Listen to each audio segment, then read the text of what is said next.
नमस्कार मंडळी, cook with Ashwini कढीमध्ये तुमचं मनापासून स्वागत आहे। आज आपण गव्हाच्या पिठापासून आणि रवापासून एकदम झटपट असा तयार होणारा स्नॅक पाहणार आहोत। त्यासाठी 1 कप भरून मी गव्हाचे पीठ घेतले, त्याच कपने मोजून मी बारीक रवा घेतला। चवीप्रमाणे मीठ घालून अर्धा चमचा मी चटणी पावडरचा वापर केला। त्याच चमचने मोजून मी हळद आणि थोडे मिरेपूड टाकले। हवं तर तुम्ही मिरीचे पूड जे आहे ते स्किपही करू शकता। आणि 1 चम्मच भरून मी ओवा घातल्यानंतर त्याच चम्मचने मोजून मी जिरे घातलं। हवं तर तुम्ही जिरे पूडचाही वापर करू शकता। थोडा फ्लेवरसाठी मी हिंग टाकला आणि भरपूर अशी चिरलेली कोथिंबीर आणि नंतर मी 2 पड्या तेल टाकल्या आहेत। हवं तर तुम्ही तुपाचाही वापर करू शकता आणि तेल आपण गारच टाकलंय, गरम वगैरे टाकायची आपल्याला गरज नाही। आणि हो, जर तुम्हाला कोथिंबीर नसेल घालायची तर कोथिंबीर स्किप करून तुम्ही थोडी कस्तुरी मेथी असते बघा, कस्तुरी मेथी ही घातली तरी चालणार आहे। आता आपण हे सगळं मिश्रण मिक्स करून घेणार आहोत। तर मंडळी, तुम्ही जर आपल्या चॅनलवरती नवीन असाल ना तर चॅनलला सबस्क्राईब करून बेल आयकॉनला प्रेस करा, जेणेकरून आपला व्हिडिओ किंवा आपल्या चॅनलचं नोटिफिकेशन सर्वात आधी तुम्हाला भेटेल। आता बघा, मस्त आपण मिक्स करून घेतलेला पिठामध्ये थोडा निंबू घालतोय। निंबूच्या ऐवजी तुम्ही चाट मसाला किंवा आमचूर पावडर असतो ना तोही वापरू शकता।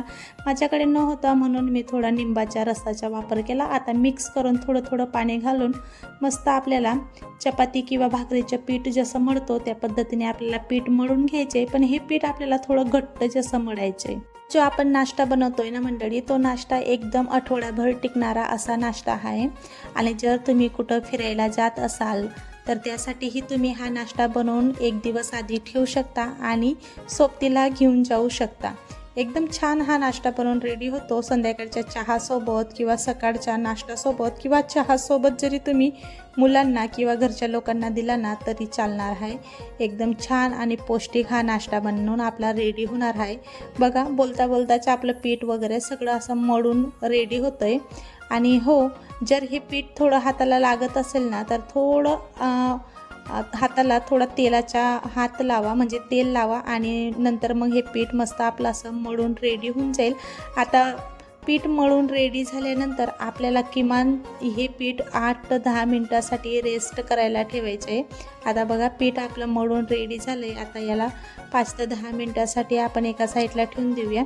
5-10 मिनिटानंतर मस्त हे पीठ आपलं मुरून रेडी झालंय, जेणेकरून हा आपल्या याच्यामध्ये रवा वगैरे घातला होता तो रवा फुलून रेडी झालाय। आणि हो, मी तुम्हाला सांगायचे विसरले, या रेसिपीला ना बारीक रवाचा वापर करा। जाडा रवा जर असेल, जाड रवा, तर मिक्सरमध्ये फिरवून घ्या एक वेळेस, तो रवा बारीक होतो। आता आपल्याला याचे छोटे छोटे मस्त असे उंडे बनवून घ्यायचे आहेत। आपण चपातीचा उंडा जेवढा घेतो त्याच्यापेक्षा थोडा मोठा आपल्याला हा उंडा घ्यायचा आहे। किमान माझे 5 उंडे असे तयार झाले होते, बघू शकता। 5 उंडे मी आता रेडी करून घेतलेत। चला तर मग मंडळी, 5 उंडे आपले रेडी झालेत। आता आपण पोळपाट घेऊया। पोळपाटला थोडं तेल लावून आता मस्त अशी बारीक किंवा जास्त जाडही नाही अशी चपाती लाटून घेऊया। हवं तर तुम्ही तेलच्या ऐवजी पिठाचाही वापर करू शकता। आणि नसेल तुम्हाला पीठ यूज करायचं, असं जरी लाटलं ना तरी ही पोळी अजिबात खाली अशी चिटकत नाही। पण तेलाचा वापर केल्याने एकदम छान आपली ही पोळी लाटली जाते। जास्त जाडही नाही, जास्त पातळही नाही, मीडियम आपल्याला ही पोळी लाटून घ्यायची आहे। बघा, आपली पोळी पण मस्त अशी लाटून रेडी होते। मस्त आपली अशी पातळ आणि मीडियम साईजची पोळी आपली आता लाटून रेडी झाली आहे। बघू शकता, आपली पोळी लाटून रेडी झाली। तुमच्याकडे असा ग्लास किंवा असा पेला असेल ना, तुम्ही पेल्याच्या ऐवजी ग्लासचाही वापर करू शकता। पण माझ्याकडे छोट्या साईजचा पेला होता, त्या पेल्याने मी मस्त अशा छोट्या छोट्या पुऱ्या आता कट करून घेते। जर तुमच्याकडे छोटा पेला नसेल तर ग्लासच्या आकारानेही तुम्ही या चपात्या किंवा पुऱ्या मस्त अशा कट करू शकता।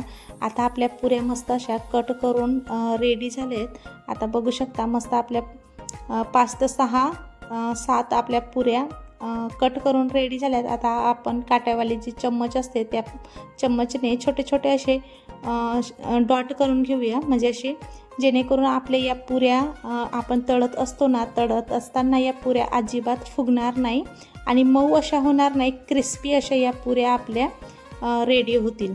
बघा, या पद्धतीने मी चम्मचने थोडे असे छोटे छोटे असे डॉट करून घेतले, छिद्रे करून घेतले आणि आपल्या या पुऱ्या मस्त अशा रेडी झाल्यात. आता एका प्लेटमध्ये काढून घेऊया आणि याच पद्धतीने आता मी दुसरी पोळी ही लाटून घेत आहे. आता या पद्धतीने मी पोळी लाटून घेतली आणि मी तुम्हाला पहिली जी पोळी लाटून दाखवली आणि त्याच्यामध्ये मी पुऱ्या कट केल्यानंतर चम्मचच्या मदतीने त्याला छोटे छोटे असे डॉट केले. पण आता मी या चपातीला ना आधीच डॉट करून घेणार आहे आणि पेल्याने कट करून घेणार आहे. तर मंडळी, तुम्हाला हा व्हिडिओ ना थोडा जरी आवडत असेल तर व्हिडिओला लाईक करून कमेंटमध्ये मला नक्की सांगा तुम्ही कुठल्या गावाहून किंवा कुठल्या शहराहून हा व्हिडिओ पाहताय, जेणेकरून मी तुमचे आभार व्यक्त करू शकेल आणि तुमच्या कमेंट वाचायला मला खूप छान वाटेल. आता बघा, त्याच पद्धतीने आपण पेल्याने सगळ्या पुऱ्या कट करून घेतल्या आणि याच पद्धतीने आपण सगळ्या पुऱ्या आता लाटून घेणार आहोत. बघा, आपल्याला जास्त पातळही नाही आणि जास्त जाडही नाही, मीडियम साईजची आपल्याला पुरी लाटायची. याच्या आधी मी पुरीचा व्हिडिओ तुम्हाला अपलोड केला होता. तुम्ही खूप सारासं त्याला प्रेम दिलं आणि त्यासाठी मी तुमचं खरंच धन्यवाद करते. आता मीडियम गॅसवर आपण तेल तापायला ठेवलं होतं. तेल मस्त असतं तापून रेडी झालं आहे. आता एक एक पुऱ्या आता आपण याच्यामध्ये टाकून घेऊया. मंडळी, आपल्याला या पुऱ्या टाकत असताना तेल जास्त गरमही नको, मीडियम तेल आपल्याला गरम असायला पाहिजे, जेणेकरून ह्या पुऱ्या टाकताच बरोबर लालसर होतील. म्हणून गॅसची फ्लेमही मीडियम ठेवा आणि तेलही मीडियम तापलेलं असायला, जास्तही गरम नाही किंवा जास्तही गार नाही. आता बघा, पुऱ्या मस्त आपल्या टाकून रेडी झाला आहे. एका साईडने आता आपण याला ना चम्मचच्या मदतीने पलटून घेऊया. आता चम्मचने आपण ह्या पुऱ्या मस्त असा पलटून घेऊया आणि गोल्डन क्रिस्पी होईपर्यंत आपल्याला या पुऱ्या तळून घ्यायच्या आहेत. हा नाश्ता जेवढा खायला चविष्ट लागतो ना, तेवढाच बनवायला कमी वेळ लागतो आणि कमी वेळेत एकदम छान हा नाश्ता आपला बनून रेडी होतो. बघू शकता, मस्त गोल्डन क्रिस्पी फ्राय आपल्या या रेडी झालेल्या आहेत पुऱ्या. आता मस्त आपण तळून घेतलेल्या पुऱ्या स्पायडर गाळणी असते त्या गाळणीमध्ये काढून घेऊया आणि कलर पण एकदम छान आलेला आहे आपल्या या पुरींना आणि एकदम कमी वेळेत बनणार ना हा स्नॅक आहे. एक वेळेस ना तुम्ही माझ्या पद्धतीने नक्की बनवून बघा. हा नाश्ता तुम्हाला खूप छान वाटेल. बघा, याच पद्धतीने ना आपण आता सगळ्या पुऱ्या तळून घेणार आहोत.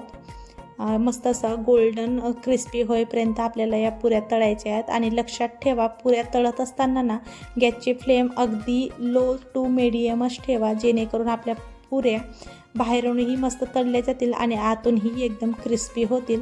आता आपण आपल्या या सगळ्या पुऱ्या तळून रेडी झाल्या आहेत. आता वरून तुम्ही याच्यावर चटणी पावडर किंवा पेरी पेरी मसाला असतो तोही घालू शकता, पण मला ट्रॅव्हलिंगमध्ये अशाच ह्या पुऱ्या न्यायच्या होत्या म्हणून मी याच पद्धतीने पुऱ्या तयार करून घेतल्या. जर तुम्हाला पेरी पेरी मसाला किंवा वरून थोडे चटणी पावडर वगैरे घालायचं असेल तेही तुम्ही घालू शकता. एकदम क्रिस्पी आणि टेस्टी ह्या पुऱ्या आपल्या रेडी झाल्या आहेत. म्हणजे हा स्नॅक आपला रेडी झाला आहे. बाहेरून आणण्यापेक्षा घरीच काहीतरी हेल्दी बनवा आणि मुलांना द्या असं मला वाटतं. बघा, रवापासून आणि गव्हाच्या पिठापासून एकदम छान आपला हा नाश्ता रेडी झाला. संध्याकाळच्या भुकेसाठी किंवा सकाळच्या चहासोबत तुम्ही हा नाश्ता सर्व